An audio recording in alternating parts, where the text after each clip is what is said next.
Welcome to i1 sports TV. நேற்று நடக்கப்பட்ட Tata steel chess championship 2025க்கான போட்டியில் participate பண்ணுறதுக்கு இந்தியாவிலேருந்து நிறைய பிளேயர்ஸ் போய் பார்ட்டிசிபேட் பண்ணியிருக்காங்க.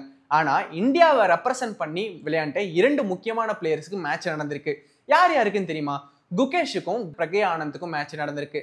அவங்களுக்கு நடக்கப்பட்ட மேட்ச்ல 14வது சுற்றுல 2 பேரும் 8.5 ஸ்கோர் எடுத்து ஈக்குவலா இருந்திருக்காங்க. பாயிண்ட்ஸ் ஈக்குவலா இருந்த காரணத்தினால வெற்றியாளரை தேர்ந்தெடுக்கிறதுக்கு டை பிரேக்கர் அப்படின்ட்டு ஒரு மேட்ச் நடக்கும். அதுல grand master Pragya Anand point லீடிங்கா எடுத்து டாடா ஸ்டீல்ஸ் செஸ் சாம்பியன்ஷிப் 2025க்கான டிராஃபியை லிஃப்டும் பண்ணியிருக்காரு.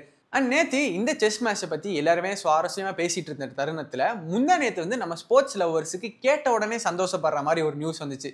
என்ன அப்படின்னு பார்த்தீங்கன்னா, நேற்று அதாவது சனிக்கிழமை வந்து பட்ஜெட் தாக்குதல் நடந்திருக்கு.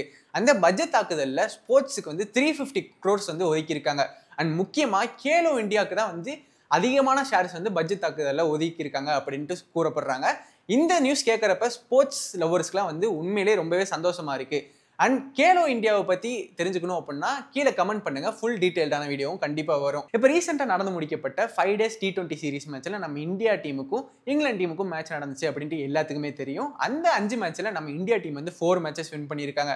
முக்கியமாக என்ன விஷயம் சொல்ல வந்தேன் அப்படின்னு பார்த்தீங்கன்னா, ஆப்பனன்ட் டீமான இங்கிலாந்து டீமை சேர்ந்த ஃபாஸ்ட் பவுலரான ஜோப்ரா ஆர்ச்சர் அவர் வந்து ஒரே மேட்ச்சில் 14 சிக்ஸஸ் கொடுத்து ஒரு பட்டத்தை அடிச்சு தூக்கியிருக்காரு. என்ன பட்டம் அப்படின்னு பார்த்தீங்கன்னா, second player to give highest sixes in A single T20 match அப்படின்ட்டு ஒரு பட்டத்தை அடிச்சு தூக்கியிருக்காரு. அடிச்சு தூக்கியிருக்காருன்னு சொல்றதை விட அடிக்க விட்டு தூக்கியிருக்காரு அப்படின்னு சொல்றதான் கரெக்டாக இருக்கும்னு நான் நினைக்கிறேன். அண்ட் இந்த பக்கம் இந்த நியூஸஸ்லாம் ஸ்ப்ரெட் ஆகிட்டு இருக்கிறப்ப அந்த பக்கம் டேவிஸ் டிராஃபிக்கான டென்னிஸ் மேட்ச் வந்து நடந்திருக்கு. அந்த நடக்கப்பட்ட டென்னிஸ் மேட்ச்ல வந்து நம்ம இந்தியாவுக்கும் டோக்கோக்கும் மேட்ச் நடந்திருக்கு.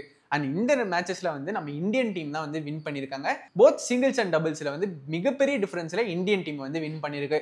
சிங்கிள்ஸ்ல யார் விளையாண்டுருக்காங்க அப்படின்னு பார்த்தீங்கன்னா, கரண் சிங்ன்ற டென்னிஸ் பிளேயர் வந்து விளையாண்டுருக்காரு. அதே மாதிரி டபுள்ஸ் யார் யார் இருக்காங்க அப்படின்னு பார்த்தீங்கன்னா, ஸ்ரீராம் பாலாஜியும் ரித்திக் சௌத்ரி அப்படின்ற பிளேயர் வந்து விளையாண்டுருக்காங்க. மேலும் ஸ்போர்ட்ஸை பற்றின இன்ட்ரெஸ்டிங்கான இன்ஃபர்மேஷனை தெரிஞ்சுக்க நம்ம i1 ஸ்போர்ட்ஸ் டிவியை சப்ஸ்கிரைப் பண்ணிக்கோங்க.